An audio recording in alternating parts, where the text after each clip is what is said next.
Hello everyone, welcome back to another video, and in today's video we're going to be talking all about how to manage your finances. If you are struggling with managing your finances but you want to manifest your dream life, this is the video for you. In this video, I'm going to take you through a step-by-step guide to help you manage your finances by analyzing the past, preparing for the future, and ensuring that you have a step-by-step guide today to help you out with your finances. Whether you're in high school or you have your first full-time job or you've been working for quite a while, this is the video for you. That goes through the entire analysis of how to manage your finances in a realistic way from an accountant. Yes, for those of you that don't know, I'm actually an accountant by profession. I know, what a different vibe. But with my expertise and knowledge in this field, I can help you kind of navigate through your finances in a fun girl chatty way. All right, so grab a cute drink. I'm doing water today. I need to hydrate, a pencil and a paper, and let's get right into the video. Chapter number 1, analyzing your starting point. Okay, so what we're gonna do first is we're gonna break it down in terms of your past to analyze your spending habits. And this is gonna help us curate a plan to essentially create a budget for you that you can kind of stick by that's essentially realistic. Those of you that have credit cards, I want you to log into your bank statement and print the last 2 bank statements. If you don't have a credit card but you have a debit card history, I want you to go through that and print the last 2 statements as well. And for those of you that don't have a debit or credit, I want you to spend the time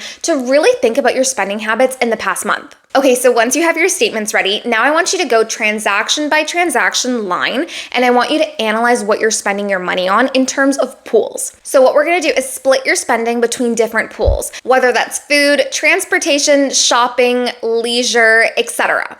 So we really wanna dig deep into your spending habits. We wanna know exactly what you're spending your money on so that we can conduct a financial analysis, accounting term, and then we can create a budget using this information. Now listen, I want you to be kind to yourself here. If you spent $1,000 on food, that's fine. Write it down. And the reason why we use 2 bank statements is so we can actually track if this is like a consistent thing. I would even say if you can do 3 bank statements. I like to do in sets of 3s or quarters. That just gives you more information to work with when it comes to analyzing your spending habits. A quick tip during this process is to analyze where you're buying the most things from. So for me personally, I go to Walmart a lot and I buy a ton of stuff from Walmart that I don't necessarily always need. It's like I'm there and I like see something and it's on sale and then I buy it. But now by analyzing my spending habits, I can kind of see where I'm spending most of my money, whether that's like on Amazon or Walmart or whatever, and I can kind of curate my schedule to ensure that I'm not spending so much at those places. Also, this is a great way for you to look at any subscriptions that you have, whether that's Netflix, Disney Plus, Prime, and see what you're spending your money on in terms of those subscriptions.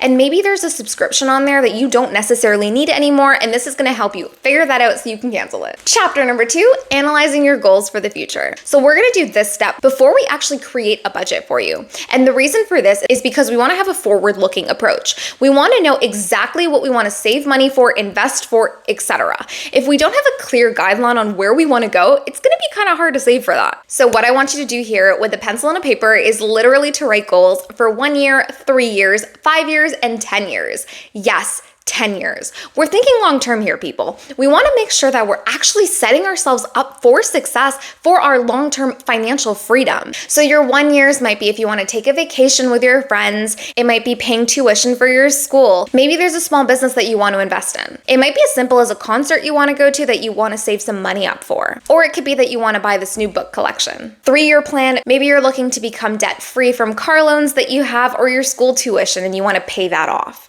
5-year plans, this might be saving up for a down payment on your own place. It might be a Europe trip that you want to plan. Or maybe you're planning on doing further education and you need to save up for grad school. And looking at your 10+ year goals. So this might be your retirement in 50 years. Guys, no joke, plan for your retirement now. And a book that I can recommend for this is this book right here called Girls That Invest by Simran Kaur. This is a phenomenal book when it comes to understanding financial freedom and just learning overall about investing. It's a super quick read with lingo that's actually applicable to our generation and women as a whole. It breaks things down in a way that just makes it so easy to understand, and it's just a great book. I highly recommend it. I'll link it in the description box down below. In addition to that, when you're thinking about long-term 10+ year goals, think about it. Do you want to have enough money to buy a house? Maybe just do some research in terms of what the economy is looking like right now. Do research on how to obtain a mortgage. Learn more about investment options for your future, whether that's a tax-free savings account or the equivalent to that in your country. Understand that keeping your money in a bank does nothing for you. It does not beat inflation. Inflation is just basically a term that states that goods and services like increase in price every year. That's just what it means. So because inflation happens every single year, we need to ensure that we're actually on top of it and we have enough money for our financial freedom. So it's good for you to conduct a little bit of research on what the economy looks like right now and what it's going to look like in the future. Of course, we can't predict the future, but it's nice to have a rough idea. A huge tip here is not to overthink it. If you don't necessarily know what your 5 or 10-year goals are, you don't have such a super long list of them, don't overthink it. It's completely okay.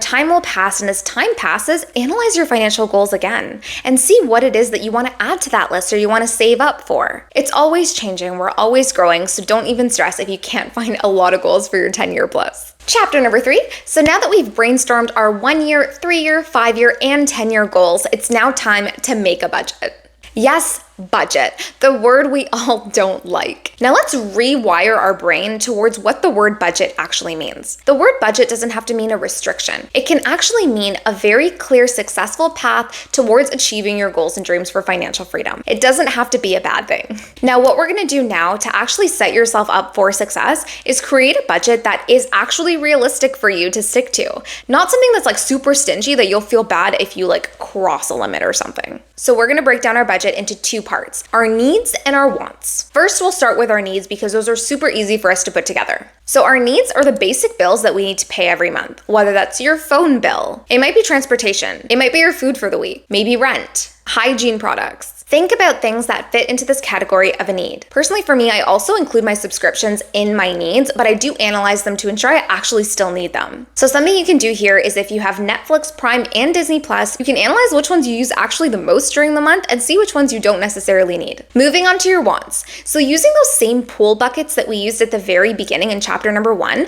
you're going to write down exactly how much you think you need to spend in each category. So how much are you willing to spend on food every single month? What about books that you buy? What about leisure entertainment? Whether that's taking yourself out on solo dates. What about shopping? What kind of budget do you want to set for yourself for shopping? So now what I want you to do with your list of needs and wants is I want you to multiply each of the items by 12. We are doing this on an annual basis. And the reason we do this on an annual basis is to show you exactly how much money you actually spend in a year. And this is going to help you a lot when it comes to analyzing each of the line items and determining if you actually need it or if it's something you can go without. All right, so once you've done this and you've made the necessary changes that you want, you're now going to include your income to the top of that. So your income is essentially the amount of money you make from your job, maybe an allowance that you get, any side hustles and income that you have. And now what you're gonna do is net your income and your expenses, which gives you the amount of money you have in your pocket at the end of the month. Again, multiply this by 12 to get it on an annual basis as well. Now what you're going to do is analyze this as well. So look at it. Does it now make sense for you to be spending the amount of money that you're spending? And then look at the goals that you've set for yourself. Is the total that you have at the end of the day enough to cover the goals you have for a year? Really think about this. Look at the 3-year goals. Look at your position. Are you happy with it? And be strict with yourself. Are you okay with the amount of money you're spending on Netflix every single year? Do you feel like you're putting too much money towards your car and the gas that you put in it? Think about how many times you order Uber in a month. Do you feel like these are realistic things that help you achieve your goals, or are they something that maybe you could cut down on and save a little bit of money? Alternatively, what you could do if you want to maintain your lifestyle is find ways to actually increase your income, whether that's getting a second job, maybe starting a small business and having your own income come in. But think about ways that you can actually either sustain your lifestyle or make changes in order to achieve your financial goals. All right, so now that we've made this budget, it's time to actually stick to it. And I know it is so much easier said than done. But listen, if you want to achieve your financial goals at the end of the day, you have to be disciplined with yourself. You have to ensure that you're actually thinking before you're making purchases, and you're ensuring that you're in line with the things that you want to achieve in your life. Remember, you are in control of your life, so you have to make choices today that your future self is going to be proud of you for. A tip that I can give you when it comes to shopping, if you're like me and you like to spend a lot of money on shopping, is when you find something that you really like, take a moment to really question why you like it and then come back the next day. Don't buy it today. Come back the next day and see if you still actually want it. Think about it. Give yourself the night to really think about if this is something you actually really want. More likely than not, 9 times out of 10, girl, you don't even want it. So give yourself the actual time to analyze that, to see if it's something that's actually worth your money. Please remember to be kind to yourself. During this process of financially budgeting, it is so easy to be hard on yourself and to feel bad about months that maybe you spent a little bit more, especially the months where we have holidays or birthdays. Like sometimes it's so hard to even just like manage a budget, right? Like you have so many things to buy for people and then your budget just gets blown through the roof, or times when you have like emergencies.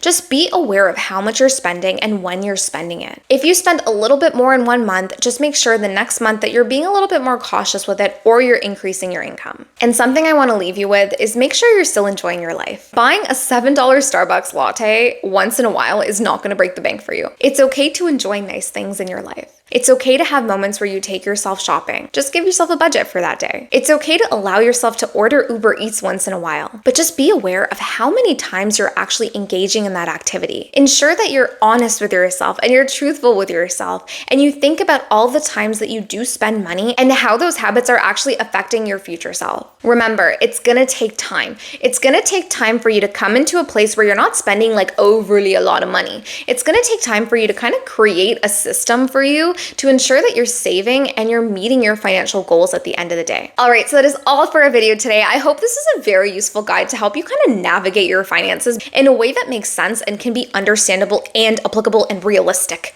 I mean, so many things that we do when it comes to managing budgets can be so unrealistic and just make us feel bad about ourselves. But I hope that this was a video that kind of helped you navigate your way through that in a step-by-step guide that can help you really ensure you're meeting your financial goals at the end of the day. I believe in you, I know you can do it, and I'll see you next time.